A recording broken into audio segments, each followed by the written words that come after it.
BFM Business, l'entreprise BFM. Mon investisseur et moi.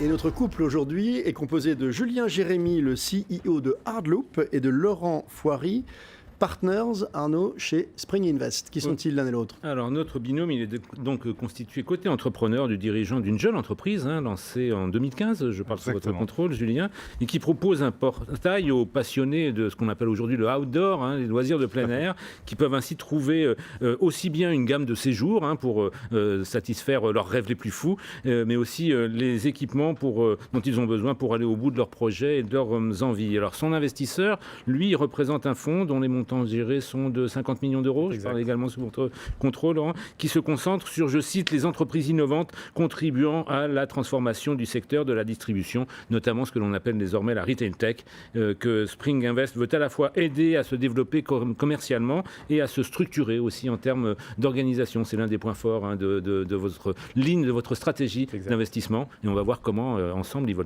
écrire une belle histoire de croissance, à n'en pas douter. Oui, parce qu'elle reste à écrire, elle est encore récente. Alors, on va peut-être, si vous m'y autorisez, Laurent, commencer avec Julien. On aime bien commencer par l'histoire de l'entrepreneur avant celle de l'investisseur. Je lisais dans quelque chose vous concernant, en fait, Julien, que vous avez démarré autour de l'offre. C'était une des caractéristiques, justement, de du contenu. C'est comme ça que ça s'est créé. Mais comment est venue cette idée et qu'est-ce qu'on entend par contenu dans une activité comme Hardloop ? Alors, l'idée, elle est venue d'un manque, en fait, sur le marché, quand justement... Une fois de plus. C'est toujours en fait un manque. C'est toujours un manque. Oui, mais c'est inévitable. Vous étiez sportif, on est deux. J'ai cofondé l'entreprise avec Guillaume Richard, mon associé. On est tous les deux sportifs. Alors, lui est un sublime coureur. Moi, je suis plutôt randonneur. Vous ressentiez le même manque, en tout cas. Et on avait le même manque, pas sur les mêmes positions. Lui avait plutôt du mal à trouver le bon équipement technique pointu pour faire ses courses, parfois 100 km en pleine nature. Ah oui, c'est un vrai mordu. Et donc ça posait des problèmes, effectivement. Et après, moi, j'étais plutôt dans une logique de recherche de parcours, d'aller dans des endroits où justement on est parisien, donc aller s'évader au mois d'août dans les Alpes italiennes où il n'y a personne, faut connaître. Mais pareil, vous ne saviez pas où trouver les bons équipements. Et on ne savait pas où trouver le bon équipement, ou même qui allait pouvoir nous recommander ce bon parcours. Oui. Donc en papotant ensemble, on avait ce même manque et ce même goût pour les sports de plein air. Et on s'est dit, il y a sûrement quelque chose à faire, déjà en partant par le conseil, comment je choisis, comment je trouve des idées, où je peux aller, combien ça coûte, est-ce que quelqu'un l'a déjà fait et peut me recommander des choses. Répondre à vos questions de consommateurs. Répondre à nos propres questions de consommateurs de manière très égoïste. C'était vous étiez déjà entrepreneur l'un et l'autre ? On était entrepreneur dans le secteur financier. D'accord. Voilà, mais comme entrepreneur déjà, vous avez Mais comme entrepreneur, exactement. Donc vous êtes lancés ensemble ? On s'est lancé ensemble, on a lancé le site le 6 janvier 2015, mise en ligne, en se disant tiens, on va commencer par les produits.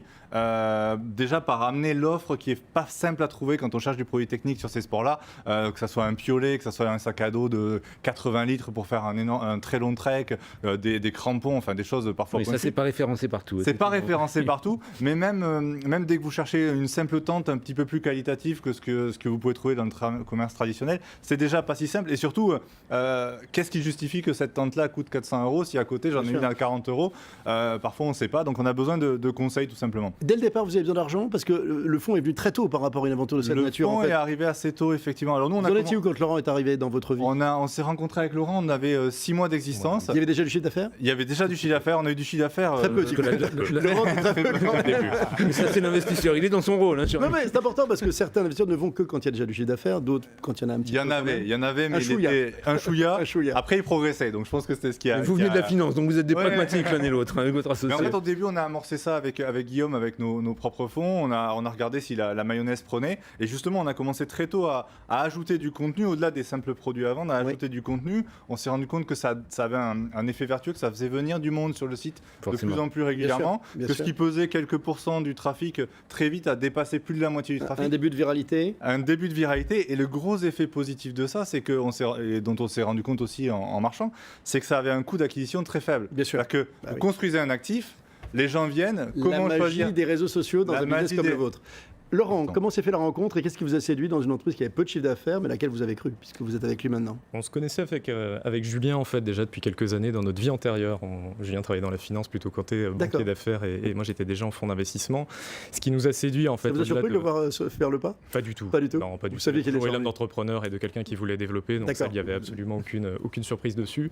Non, ce qui nous a séduit en fait, Hardloop est un peu l'exemple de ce qui se passe aujourd'hui dans le commerce ou dans l'e-commerce avec cette logique d'activité qui est totalement hybride aujourd'hui. D'avoir des acteurs qui sont pas uniquement positionnés sur le commerce, mais qui sont capables d'agréger des offres communautaires et des offres médias pour pouvoir justement, ce qu'indiquait Julien, de pouvoir diminuer le coût d'acquisition client et par ailleurs de pouvoir maximiser le coût de rétention client. C'est un sujet qui nous intéressait. C'était un des premiers acteurs sur ce marché-là et avec une qualité, en tout cas sur les premiers mois d'exercice, qui affichait une croissance relativement intéressante.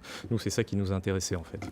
Alors, je le rappelais au moment du lancement, Spring Invest se concentre justement sur ces disrupteurs là, de la distribution et notamment la retail tech, celle qui mise beaucoup sur la technologie et sur Internet en particulier. Les disrupteurs et les enablers aussi. Et les enablers aussi. Pour expliquer à nos auditeurs qui ne sont pas forcément fluents. Pourquoi ce choix et si vous pouvez nous en dire un petit peu plus sur vos critères d'éligibilité, si j'ose dire. Alors, effectivement, on s'intéresse à 2 typologies de sociétés. Ce sont globalement toutes les sociétés qui interviennent ou qui contribuent à la transformation digitale du secteur de la distribution. Donc, effectivement, les disrupteurs. Et ça bouge énormément. En gros, tout le monde. En gros, tout le monde, exactement. Globalement. Disrupteurs, ce sont plutôt des sociétés B2C, donc les sociétés qui vont innover en termes de modèles de distribution. Vous allez retrouver les marketplaces, les plateformes, les nouvelles formes de commerce telles que Hardloop aujourd'hui, ou alors ce qu'on appelle notamment aux États-Unis les DNVB pour Digital Native Vertical Brand, qui sont des pure players très verticalisés dans un segment donné. On finance également les enablers. Les enablers sont plutôt des sociétés B2B, donc là en l'occurrence ce sont des sociétés qui vont apporter des solutions aux acteurs établis du commerce ou de l'e-commerce. D'accord. Vous allez retrouver globalement tout ce qui permet d'acquérir du trafic en magasin ou sur un site web, d'optimiser le chiffre d'affaires, les marges ou les process dans une logique de réduction de coûts. Tout ce qui concerne le paiement, la logistique, le CRM, la gestion du point de vente, donc c'est un secteur qui est relativement large. Nous, c'est un secteur effectivement, comme vous l'indiquez, qui bouge énormément. On le voit avec Amazon, Alibaba, qui sont des acteurs relativement importants et qui ont bousculer les équilibres aujourd'hui sur le marché. On voit que la frontière entre le physique et le digital a fondu comme neige au soleil. La population de consommateurs est en train d'évoluer drastiquement. On voit que plus d'un tiers de la population aujourd'hui est digital native. Donc on a quelque chose aujourd'hui qui est en train d'apparaître et qui bouscule les modes de consommation. Donc on voit qu'à tous les niveaux, c'est un secteur qui change énormément. Julien, Jérémy, je sais que l'un des aspects de votre collaboration est autour de la stratégie, c'est-à-dire de mettre au clair un peu la stratégie de Hardloop. C'est un peu pour ça que vous avez eu envie d'avoir un fonds à vos côtés. En quoi ça a-t-il permis de clarifier justement où va Hardloop ? En fait, quand on s'est rencontrés, on cherchait à lever des fonds, mais aussi dans cette logique d'avoir des gens ayant des compétences complémentaires. C'était pas que de l'argent. C'était pas que de l'argent, voilà, exactement. Et vous craignez pas qu'il ne soit intrusif, comme on le dit souvent. Non, alors on connaissait un peu l'univers, et c'est vrai que on se connaissait. Si vous connaissiez Laurent aussi, ça facilitait les choses.